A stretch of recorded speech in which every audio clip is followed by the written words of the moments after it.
They were in tuxedos, sipping champagne, applauding themselves for being good people, when a black teenager in torn sneakers was dragged across the marble floor and told to disappear. No one asked his name. No one asked why his hands were shaking. They only saw his skin and decided he didn't belong. Then he screamed a sentence that froze an entire ballroom. "Your mother isn't dead. I saw her living where you throw away what you don't want." In that moment, a billionaire's perfect life cracked open, and so did a lie carefully protected by power, money, and silence. Fear flashed across faces that had never known fear. A boy the world had ignored suddenly held a truth that could destroy reputations, marriages, and empires. Stay with this story, because before it ends, that boy will force everyone in the room to face something far more terrifying than the truth. And someone will desperately try to make him disappear. The chandeliers inside the grand charity hall glowed like frozen suns, casting warm light over tailored suits, diamond necklaces, and carefully rehearsed smiles. This was the kind of night people waited all year for, a night where wealth pretended to be kindness, where applause was currency and generosity came with camera flashes. Ethan Caldwell stood at the center of it all. At 46, he was everything the headlines loved to celebrate: self-made billionaire, philanthropist, heir to a legacy polished by discipline and silence.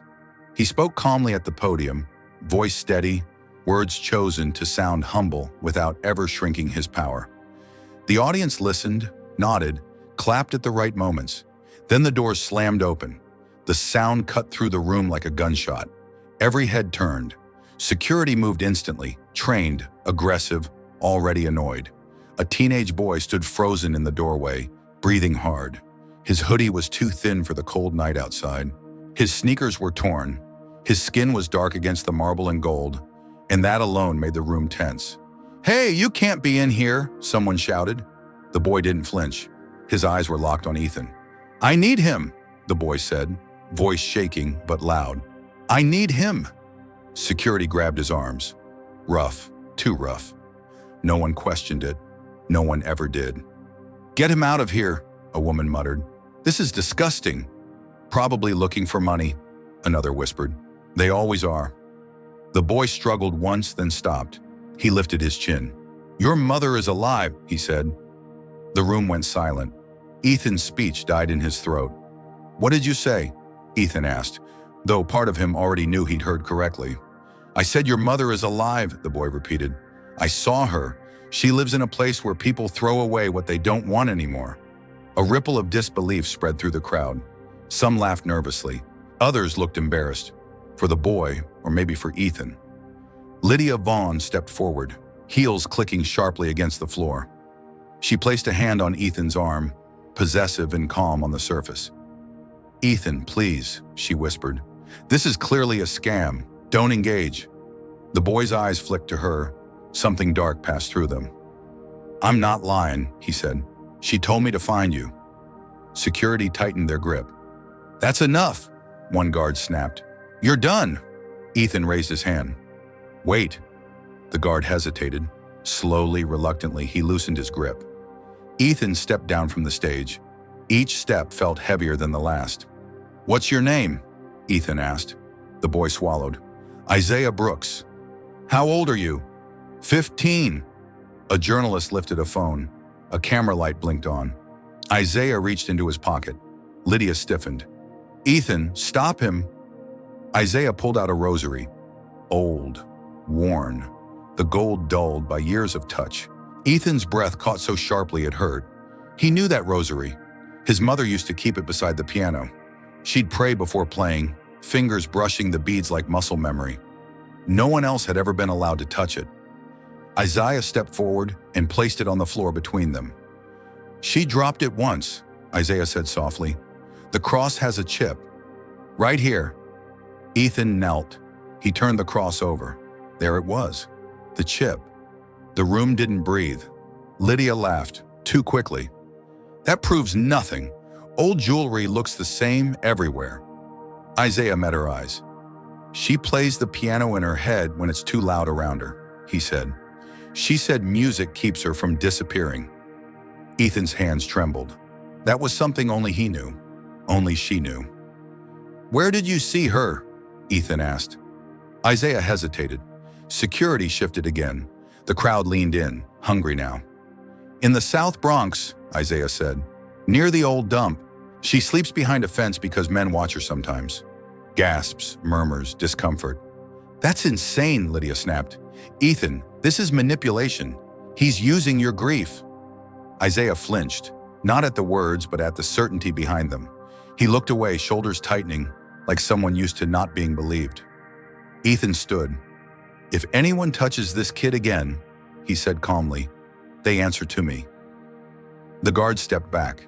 Ethan took off his jacket and placed it around Isaiah's shoulders. The room shifted. Phones were recording now.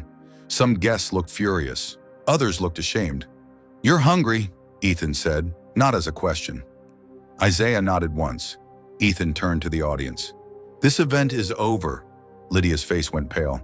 "Ethan, your reputation—" "My reputation can survive," he said. "My mother didn't." He walked out, Isaiah beside him. Outside, the cold hit hard. Isaiah shivered, trying to make himself smaller in the luxury car. "Sit," Ethan said gently. As the car pulled away, Isaiah stared at the leather seats like they might vanish if he touched them. "Why did you believe me?" Isaiah asked quietly. Ethan looked out the window, jaw tight. "Because everyone else decided not to," he said. Behind them, the gala continued. Music, laughter, denial. Ahead of them waited a truth buried where no one wanted to look. And a boy who had been invisible his entire life had just cracked open a world built on silence. Before the story continues, let me ask you something. If you were in that room, would you have stood up for him? Yes or no? Stay with the story. What happens next will force everyone, including Ethan, to confront the cost of looking away. The city looked different from inside the car. Isaiah watched Manhattan slide past the window, glass towers, glowing billboards, people laughing under bright lights. He'd walked these streets before, but only on the edges. Tonight, he was moving through them like a secret no one wanted to admit existed. Ethan drove in silence, knuckles tight on the steering wheel. The rosary lay on the center console between them, small and impossible. Every red light felt like a judgment. "You don't have to take me anywhere fancy," Isaiah said quietly. "I can get off whenever." Ethan glanced at him. "You're not getting off." Isaiah nodded, accepting it the way kids learn to accept things they don't control. They stopped at a late-night diner just off the highway. Neon lights buzzed overhead. Inside, conversations slowed the moment they entered. The looks came immediately, some curious, some suspicious, some sharp. A white waitress hesitated when she saw Isaiah slide into the booth across from Ethan. Her smile faltered just a fraction. "Sir," she said to Ethan, eyes flicking briefly to Isaiah. "Will he be ordering too?" Isaiah stiffened. "Yes," Ethan said flatly. "He will." The waitress flushed. "Of course. Sorry." Isaiah kept his gaze on the table. When the food arrived, he ate fast, hands shaking, like someone afraid the plate might be taken away. Ethan watched him, guilt tightening his chest. "How long have you known her?" Ethan asked. Isaiah swallowed. "A few months. She was already sick when I met her. People didn't want her near their tents. Said she was bad luck." "What did you do?" Isaiah shrugged. "Sat with her, brought her water. She taught me music using her fingers on the ground." Ethan closed his eyes. After the diner, they drove straight to the penthouse. Isaiah froze at the entrance. Polished floors, quiet elevators, a doorman who stared too long before forcing a smile. "Sir?" the doorman said cautiously. "Building policy?" "He's with me," Ethan said. "That's all you need to know." Inside the apartment, Isaiah stood near the door, afraid to touch anything. "You can sit," Ethan said. Isaiah sat on the edge of the couch, hands folded, posture too careful for a 15-year-old. Ethan went straight to his office. He pulled out the medical files Lydia had insisted on managing. Certificates, signatures, cremation documents, everything clean, too clean. Then he saw it, a transfer authorization dated 2 days before his mother's death. His signature, a signature he never made. "I didn't sign this," Ethan whispered. Behind him, Lydia's voice cut through the room. "You're torturing yourself again." She stood in the doorway, perfectly composed. "This boy is dangerous," she said calmly. "He's manipulating you." Ethan turned. "Why is my signature on a document dated when I was in Paris?" Lydia's eyes flickered, just for a second. "You were under stress," she said. "Grief does strange things." "No," Ethan said. "People do strange things." Lydia's tone hardened. "If you keep chasing this fantasy, you'll destroy everything you've built." Ethan stepped closer. "Did you think I wouldn't notice?" Her voice dropped. "Did you think I'd let her ruin my future?" The room went cold.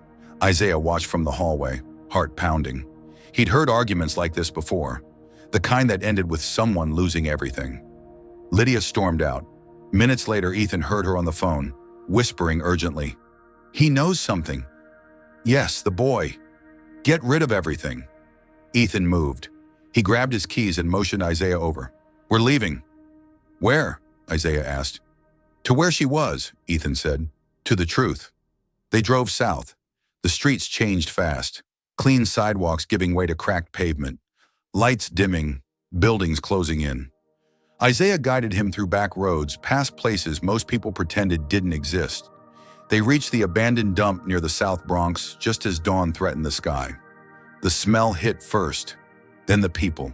Faces hardened by survival watched them approach. A rich man stepping out of a luxury SUV drew attention, for all the wrong reasons. Isaiah spoke quietly to an older black man leaning on a shopping cart. "That's her spot," the man said, pointing. "But they took her." "When?" Ethan asked. "Last week. Men in a gray van. Said they were helping." Ethan's chest burned. "Did anyone stop them?" he asked. The man laughed bitterly. "Stop who? People like us don't get stopped." Isaiah looked away. They searched the area, found the shelter, found the charcoal drawing of a piano on cardboard. Ethan dropped to his knees. "She was here," he said. A roar of engines interrupted the moment. A gray van. Isaiah's blood ran cold. "That's it," he whispered. "That's the one." The van turned toward them. Ethan grabbed Isaiah and shoved him into the car. The chase was brutal. The van rammed them once, twice. Isaiah screamed, "Hold on!" Ethan shouted. They barely lost the van by cutting through a construction site, sparks flying as metal scraped concrete. They didn't stop driving until the city swallowed them again. Breathing hard, Isaiah whispered, "They're not supposed to lose." Ethan glanced at him. They just did. They regrouped at a private office Ethan kept off the grid. There he hacked into old security files, bribed databases, followed paper trails Lydia thought were buried. He found it. A facility in the mountains. St. Gabriel Care Facility. Remote. Forgotten. A place where people disappeared quietly. Isaiah stared at the map. That's where they take people when they don't want them found. Ethan shut the laptop. "They took the wrong woman," he said. "And the wrong kid crossed their path," Isaiah added softly. Ethan looked at him, not as a problem, not as a risk, as a partner. Outside, sirens wailed somewhere far away. Inside, a truth was rising, angry, undeniable, and long overdue. The road into the mountains was narrow and unforgiving. Fog curled around the headlights like something alive, swallowing sound, swallowing certainty. Ethan drove with both hands locked on the wheel, eyes fixed forward. Isaiah sat quietly beside him, jaw tight, every mile pulling memories out of places he tried not to visit anymore. "This is where people come to be forgotten," Isaiah said softly. Ethan didn't argue. St. Gabriel Care Facility appeared suddenly, an aging complex of concrete and rusted gates tucked behind trees that had grown wild without witnesses. The sign was cracked, the name barely legible, as if even language had given up on the place. Ethan cut the engine. They listened. Nothing. No laughter, no voices. Just the wind and the hum of something mechanical inside. "Stay close," Ethan said. They slipped through a broken side gate and moved along the building's edge. A single window glowed on the upper floor. Then Isaiah froze. He heard it first. A melody, faint, uneven, but unmistakable. Piano. Ethan's breath caught. They followed the sound to a small courtyard behind the building. Under a crooked tree sat a woman in a wheelchair, her body thin, her hair wrapped in a faded scarf. Her fingers moved gently against her knees, tapping keys only she could see. "Maggie," Ethan whispered. The woman looked up. Time broke. "Ethan," she said, voice fragile but real. "I knew you'd find me." He fell to his knees in front of her, hands trembling as he touched her arm, her shoulder, her face. Proof after proof that she was alive. "I'm sorry," he choked. "I believed them. I let them erase you." She smiled through tears. "You came. That's what matters." Isaiah stepped forward, unsure, heart racing. Maggie turned toward him, her eyes softened. "There you are," she said warmly. "My brave boy." Isaiah swallowed hard. No one had ever called him that. Footsteps echoed behind them. A man in scrubs burst out the door, eyes widening. "You can't be here." Ethan stood. "This ends now," he said, voice sharp and unrecognizable. "Touch her again, and I promise this place won't survive the night." The man backed away. Within hours, the truth came crashing down. Ethan contacted his attorney, the authorities, the press. Evidence surfaced fast. Illegal transfers, forged records, payments routed through shell companies Lydia had controlled. The doctor broke first, then the facility director. By morning, police lights painted the mountain road red and blue. Lydia Vaughn was arrested in the penthouse she once ruled, screaming that she'd done nothing wrong. Cameras caught everything. The fear, the lies, the collapse. At the courthouse days later, the world watched as Maggie testified, calm, clear, unbroken. Isaiah stood beside her, steady and proud. She never gave up, Isaiah told the court, even when no one wanted to see her. The verdict came swiftly. Justice this time did not look away. But the real ending didn't happen in the courtroom. It happened in an old house upstate, where sunlight spilled through dusty windows and a piano waited patiently in the corner. Maggie rested on a couch, stronger every day. Ethan cooked badly and laughed more than he ever had. And Isaiah slept without clutching his backpack for the first time in years. Weeks passed. Then one afternoon, Ethan sat across from Isaiah at the kitchen table and slid a folder forward. Isaiah frowned. "What's this?" Ethan's voice was steady, but his eyes weren't. "Adoption papers, if you want them." Isaiah stared. "You don't have to," Ethan added quickly. I don't want you walking through this world alone ever again." Isaiah's hands shook as he opened the folder. "Does this mean family?" he asked. Maggie reached out and took his hand. "It means home." Isaiah broke. He cried hard, the way kids do when something hurts and heals at the same time. Months later, the Caldwell house reopened, not as a monument to wealth, but as a center for music and refuge. A place for kids who'd been ignored, mislabeled, dismissed. Kids who looked like Isaiah. On opening night, Maggie sat at the piano. Isaiah sat beside her. Their fingers moved together, clumsy and perfect. The audience, neighbors, reporters, strangers, stood and applauded through tears. Ethan watched from the back, heart full. He finally understood something simple and devastating. The truth hadn't come from power. It came from a black teenager who refused to stay invisible. Before you go, I want to hear from you. How did this story make you feel? Do you think Isaiah changed Ethan? Or did Ethan need Isaiah to change? If this story moved you, comment 111 below so we know you watched until the end. Tell us which country you're watching from. And if this story touched you, please share it with someone who needs to hear it today.